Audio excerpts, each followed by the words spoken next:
Assalamualaikum warahmatullahi wabarakatuh. Bismillah, alhamdulillah. Apa kabar anak-anakku semuanya? Mudah-mudahan kalian yang ada di rumah selalu diberikan kesehatan oleh Allah Subhanahu wa taala. Alhamdulillah juga Mister dalam keadaan sehat walafiat. Nah, untuk kesempatan kali ini Mister akan menyampaikan materi tentang Wali Songo kembali. Tetapi pembahasan Wali Songo yang sekarang akan lebih detail, yaitu bagaimana cara dan strategi para wali menyebarkan agama Islam di Pulau Jawa. Untuk itu, mari kita awali pembelajaran kita kali ini dengan membaca surat Al-Fatihah bersama-sama. Kita khususkan untuk negara kita yang sedang dilanda wabah corona. Mudah-mudahan wabah ini segera diangkat oleh Allah Subhanahu wa taala sehingga kita bisa beraktivitas kembali seperti sedia kala. Ala hadihi niyah wa ala kulli niyatin shalihah bi barakatil Fatihah. A'udzu billahi minasyaitonir rajim. Bismillahirrahmanirrahim. Alhamdulillahi rabbil alamin arrahmanir rahim maliki yaumiddin iyyaka na'budu wa iyyaka nasta'in ihdinas siratal mustaqim siratal ladzina an'amta 'alaihim ghairil maghdubi 'alaihim waladdallin amin. Oke. Anak-anakku, silahkan kalian buka buku agama Islam kalian halaman 144. Oke. Nah, kita mulai yang pertama dari Sunan Gresik. Oke. Nah, Sunan Gresik nama lainnya adalah Maulana Malik Ibrahim. Jadi Maulana Malik Ibrahim dikenal dengan nama Maulana Maghribi juga. Karena apa? Karena berasal dari wilayah Maghribi, Afrika Utara. Nah, beliau di Indonesia lebih dikenal dengan sebutan Sunan Gresik. Kenapa, Mister? Karena tempat dakwah beliau, tempat menyebarkan agama Islam beliau ada di daerah Gresik, makanya disebutnya dengan Sunan Gresik. Seperti itu. Nah, beliau di Gresik ini menyebarkan agama Islam kurang lebih selama 20 tahun. Nah, itu waktu yang ditempuh oleh Sunan Gresik untuk menyebarkan ajaran agama Islam. Nah, kemudian meskipun beliau bukan orang Jawa, tapi beliau itu menerapkan metode dakwah yang tepat dan bisa menarik simpati masyarakat pada waktu itu. Perlu diketahui, dulu zamannya Sunan Gresik ini di Indonesia itu lebih dekat dengan budaya-budaya Hindu, budaya-budaya kerajaan. Ya. Nah, cara Sunan Gresik ini masuk bisa diterima oleh masyarakat pada waktu itu, yaitu dengan cara menghilangkan sistem kasta di masyarakat. Itu bisa kalian lihat di kalimat terakhir. Di antara upayanya yang telah berhasil adalah menghilangkan sistem kasta dalam masyarakat. Tentunya kalian pasti akan bertanya, Mister, sistem kasta itu apa? Nah, kasta itu adalah sistem pengelompokan atau sistem kalau kalian lihat itu anak tangga, ada yang di atas, tengah, dan ada yang di bawah. Pengelompokan berdasarkan trah gitu, atau keturunan.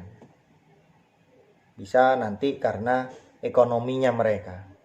Nah, pada waktu itu pengelompokannya itu berdasarkan keturunan kerajaan, orang biasa, dan orang miskin. Nah, yang dilakukan Sunan Gresik adalah menghapus sistem itu. Karena apa? Karena ajaran yang dibawa oleh Sunan Gresik itu seperti di dalam ayat Al-Quran. Inna akramakum indallahi atqakum. Sesungguhnya orang yang paling mulia di sisi Allah itu adalah karena ketakwaannya, bukan karena statusnya. Apakah dia itu statusnya keluarga kerajaan, atau dia itu pekerjaannya tinggi, ataukah dia itu orang miskin. Nah, tidak seperti itu. Nah, itu yang dihapus oleh Sunan Gresik. Makanya pada waktu itu orang-orang dari golongan bawah ini banyak yang ikut ajaran yang disampaikan oleh Sunan Gresik. Nah, itu strategi dakwahnya, yaitu menghapus sistem kasta di tengah masyarakat. Itu yang pertama. Ya, yang kedua sekarang kita masuk tentang Sunan Ampel. Nah, Sunan Ampel. Sunan Ampel namanya Maulana Rahmatullah, atau paling gampang kita sebut Raden Rahmat. Nah, itu. Nah, Sunan Ampel memulai dakwahnya dari sebuah pesantren yang didirikannya di Ampel Denta atau dekat Surabaya. Perlu kalian ketahui juga, inilah pencetus istilah pesantren di Indonesia adalah Sunan Ampel, yang nantinya ditiru dan dicontoh oleh ulama-ulama sampai saat ini. Makanya basis atau pusatnya pondok pesantren itu ada di daerah Jawa Timur, khususnya di Surabaya. Itu sangat banyak. Ya.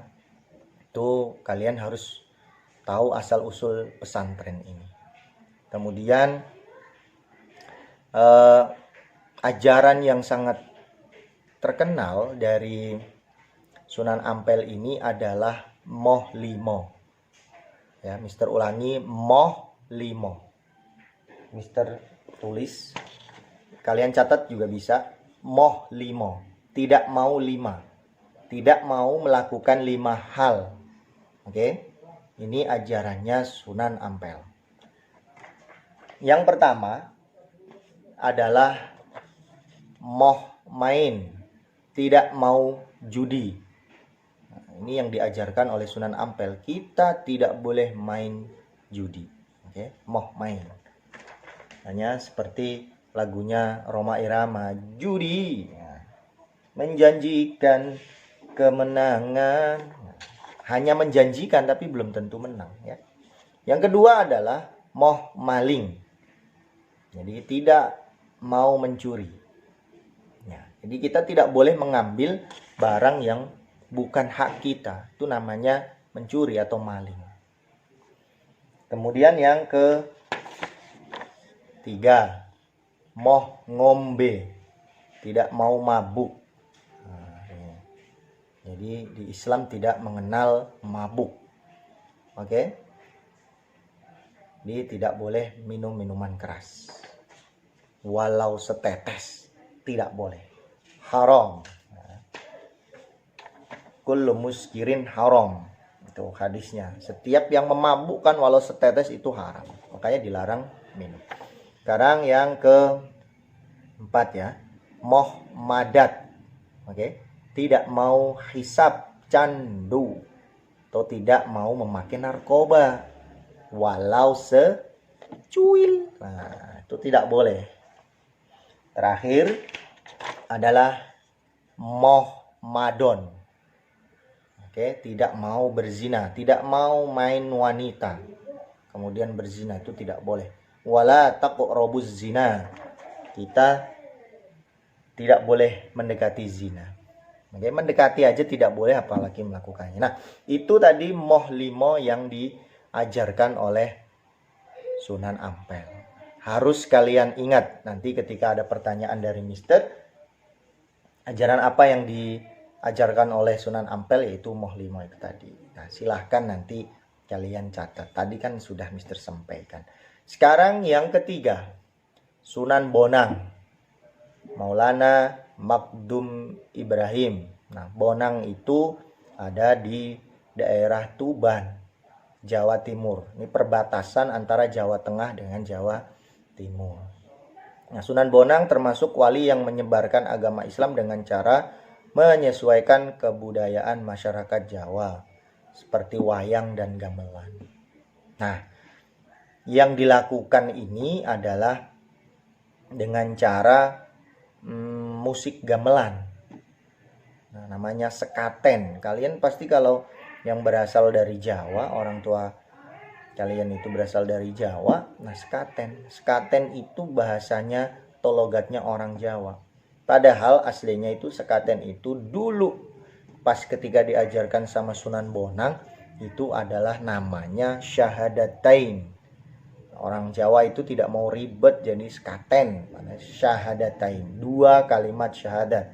Asyhadu alla ilaha illallah wa asyhadu anna Muhammadar Rasulullah. Seperti itu. Kemudian yang keempat, Sunan Derajat. Ini jarang atau mungkin kita tidak pernah mendengar ya. Namanya adalah Maulana Syarifuddin. Mohon maaf di ini Mister koreksi yang di video Mister kemarin tuh namanya Mister bilang Syaifuddin, namanya tuh Syarifuddin. Mohon maaf ya.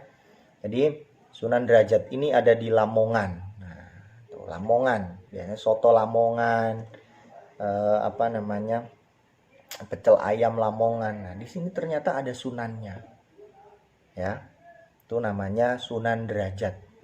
Nah, beliau ini jiwa sosialnya sangat tinggi. Nah, beliau ini berdakwah di kalangan-kalangan orang-orang bawah atau orang-orang miskin. Jiwa sosialnya luar biasa.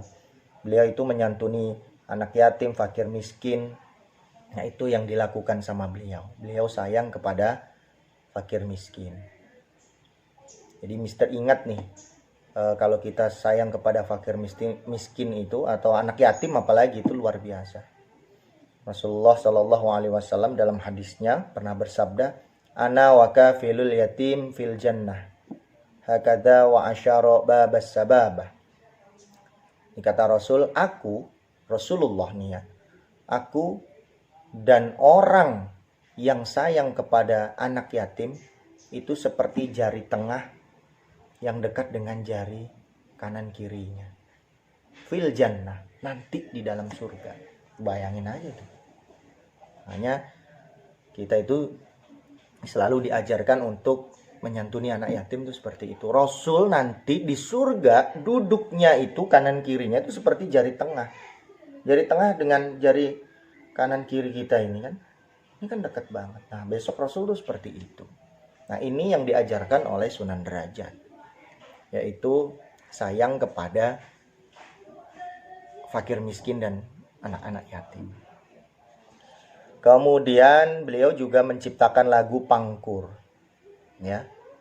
Jadi namanya itu nanti para wali itu membuat namanya lagu Mocopat namanya. Ada Pangkur, Dandang Gulo, Mas Kumambang, dan lain-lain dah. Ya.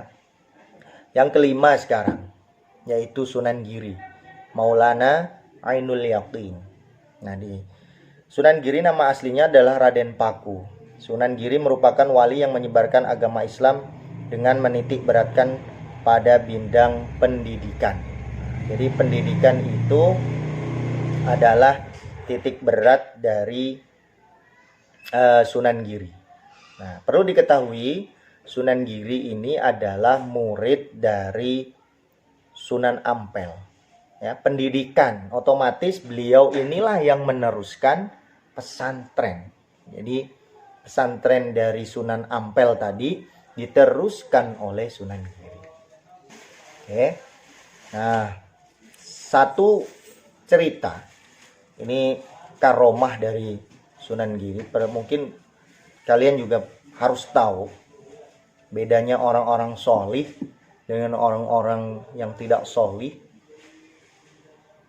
Jadi dulu pernah Sunan Giri ini di dalam dakwahnya menyebarkan agama Islam berjalan menuju rumahnya, menuju pesantrennya, itu dikejar oleh prajurit kerajaan Majapahit. Majapahit dulu itu Hindu. Ketika ada Sunan Giri yang sedang mengajarkan agama Islam, itu tidak senang. Akhirnya dikejar, mau ditangkap. Nah, Sunan Giri ini memiliki karomah, beda ya. Makanya tolong karomah orang yang berilmu, ya berilmu agama Islam yang sangat luar biasa dengan orang-orang yang sekarang mengaku-ngaku punya banyak ilmu itu beda. Jadi kisahnya itu beliau berhenti di tengah jalan, kemudian meraup atau mengambil satu genggam pasir, Beliau ketakutan karena beliau sendirian, sedangkan yang mengejar ini adalah beberapa orang, banyak gitu. Beberapa prajurit. Kemudian apa? Beliau berdoa kepada Allah, ya Allah, lindungilah hamba ya Allah. Akhirnya beliau punya keyakinan, pengennya hanya ngambil pasir kemudian ditabur aja biar mata para prajuritnya itu kelilipan. Ternyata pas ketika ditabur ke belakang menjadi manusia. Jadi prajurit yang siap berperang dengan prajurit Majapahit. Nah, ini dengan bantuan Allah itu namanya karomah. Mungkin kalau orang zaman sekarang nggak pernah sholat, nggak pernah ngaji seperti itu kok bisa. Nah itu bantuannya setan. Nah kita tidak boleh terlena, tidak boleh mengikuti orang-orang yang seperti itu. Makanya hati-hati. Itu salah satu karomah dari Sunan Giri. Ya, melanjutkan perjuangan dari Sunan Ampel yaitu mendirikan pondok pesantren. Sampai beliau itu pengaruhnya dari Giri di Gresik itu sampai ke Madura, Lombok, Kalimantan, Sulawesi dan Maluku. Itu luar biasa. Makanya Islam bisa berkembang di luar Pulau Jawa. Nah, sekarang yang keenam, Sunan Kalijaga. Ya, namanya adalah Maulana Muhammad Syahid, atau biasanya paling gampang lah kita sebutnya itu Raden Syahid. Nah, Sunan Kalijaga selain dikenal sebagai seorang wali, beliau juga sebagai budayawan dan seniman. Nah, beliau inilah yang membuat wayang kulit. Tuh, kesenian wayang kulit. Tapi di dalam penayangan wayang kulitnya itu dimasukkan ajaran-ajaran agama Islam. Nah, kalian di sekolah pernah melihat kan ada wayang dolanan. Nah, kakak yang memainkan peran itu dia mengambil dari cara Sunan Kalijaga. Nah, di situ dikisahkan kisah-kisah nabi, kisah-kisah orang soleh, ajaran-ajaran agama Islam, syahadat, ya, dan yang lain-lainnya. Nah, inilah yang dilakukan oleh Sunan Kalijaga. Daerah sebaran beliau mengajarkan agama Islam pada waktu itu ada di Kabupaten Demak. Ya, kalian pasti sudah pernah atau ada yang sudah pernah ke situ.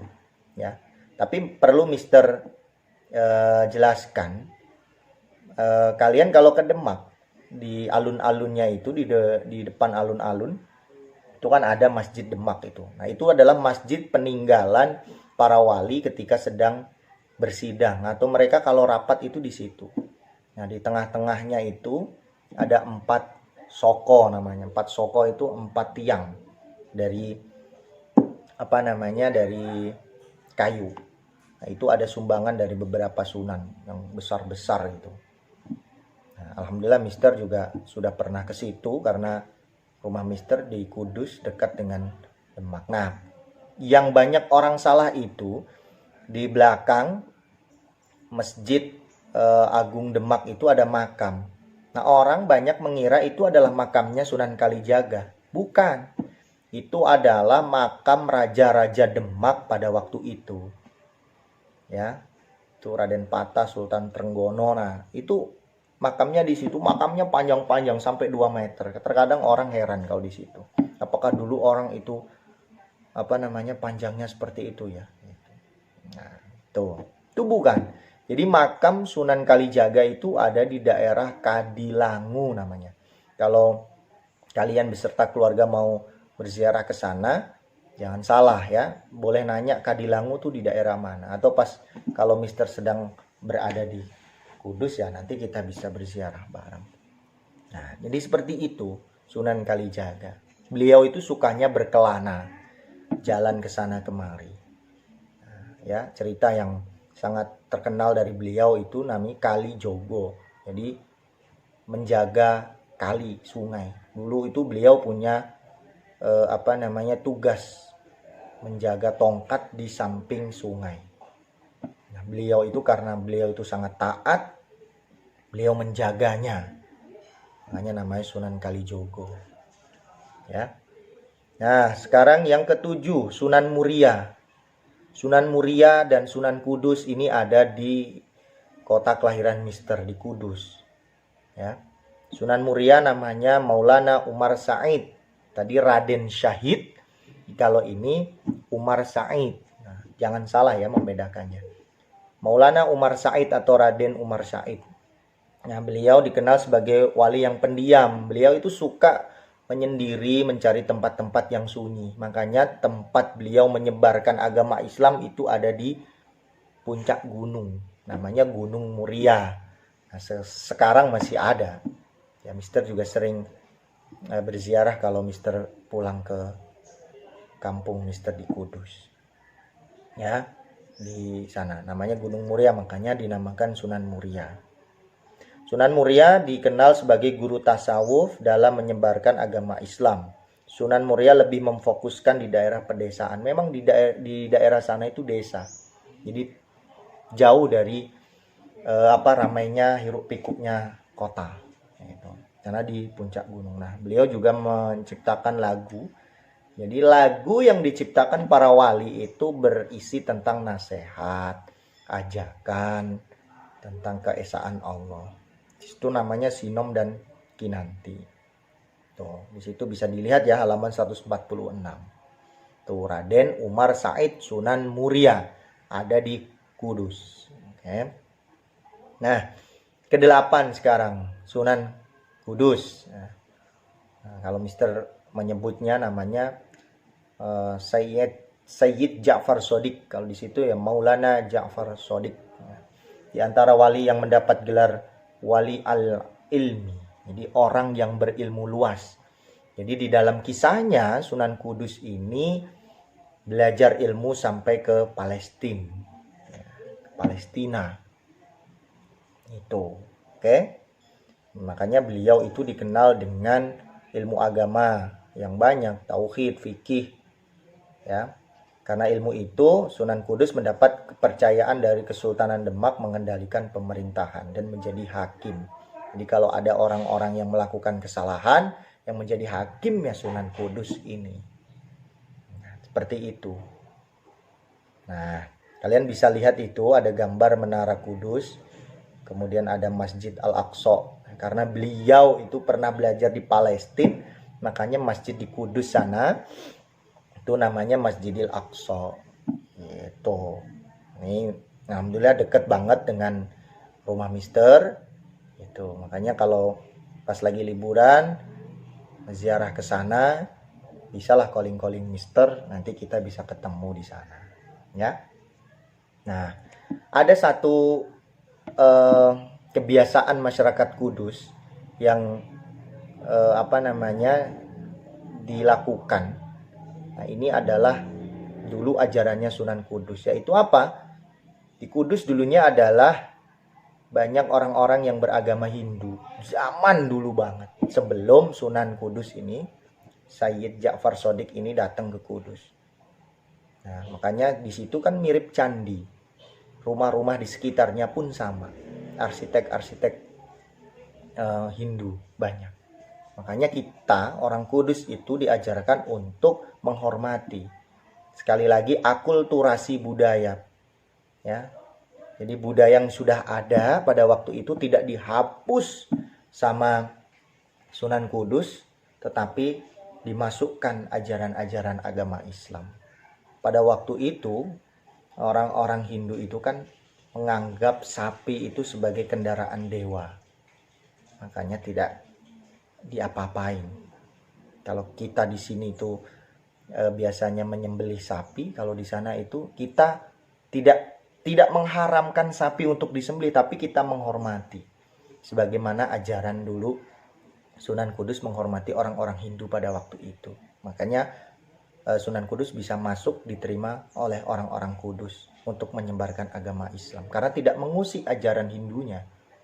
Makanya di sana itu kalau kurban kita tidak menyembelih sapi. Ada sapi, tapi yang kita sembelih adalah kerbau sama kambing. Kalau di sana.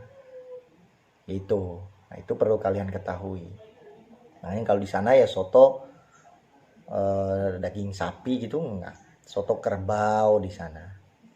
Ya. Sate kerbau gitu. Itu ada di sana. Nah, yang terakhir ya, pokoknya kalau kita bercerita tentang Sunan Kudus sangat banyak. Kalau lewat video ini nggak akan cukup. Mungkin bisa ngobrol langsung dengan Mister gitu. Nah, luar biasa pokoknya. Nah, 9 yang terakhir adalah Sunan Gunung Jati. Ini satu-satunya wali atau sunan yang berada di Jawa Barat, yang dekat dengan kita nih. Ya, kita di Depok, yang paling dekat adalah di Jawa Barat. Nah, ini Sunan Gunung Jati ada di Cirebon. Namanya Maulana Syarif Hidayatullah. Beliau sangat berperan dalam penyebaran agama Islam di Cirebon, Jawa Barat. Tuh, bisa kalian lihat halaman 147. Ya. Sunan Gunung Jati merupakan cucu Raja Pajajaran yang lahir di Mekah. Jadi ini keturunan Mekah. Nah, ini adalah sunan yang dalam kisahnya ini adalah yang menikah dengan orang Cina, keturunan orang Cina, yaitu Ong Tien namanya. Makanya beliau juga bisa mengislamkan Ong Tien ini yang orang Cina. Dulunya memang tidak direstui sama keluarganya, tapi karena kealimannya, kesolihannya, akhirnya Sunan Gunung Jati diizinkan menikahi Ong Tien itu. Jadi yang perlu Mister garis bawahi dari penjelasan tentang Wali Songo ini adalah, ya, tolong diingat-ingat, tolong dicatat. Jadi Islam memang masuk ke Indonesia itu melewati budaya. Kalau yang dibawa oleh Wali Songo. Jadi Mister sudah jelaskan ya. Kemudian Mister jelaskan di video yang sebelumnya. Satu, bisa lewat budaya. Budaya itu kan banyak. Lewat lagu. Kemudian pernikahan. Seperti Sunan Gunung Jati tadi. Jadi Islam memang dibawa oleh Rasulullah SAW langsung dari Allah Subhanahu wa Ta'ala. Tapi perlu diingat, kita ini jauh dari Rasulullah. Ya. Kemarin Mister kasih satu hadis, al ulama warathatul anbiya. Ulama itu adalah pewarisnya para nabi. Nah, Wali Songo ini juga ulama-ulama, orang-orang yang mempunyai ilmu agama yang luar biasa. Makanya beliau ini ya meneruskan ajaran Nabi. Jadi tidak ada ajaran yang dibawa oleh Wali Songo itu yang menyimpang dari ajaran Rasulullah. Itu perlu kalian ingat.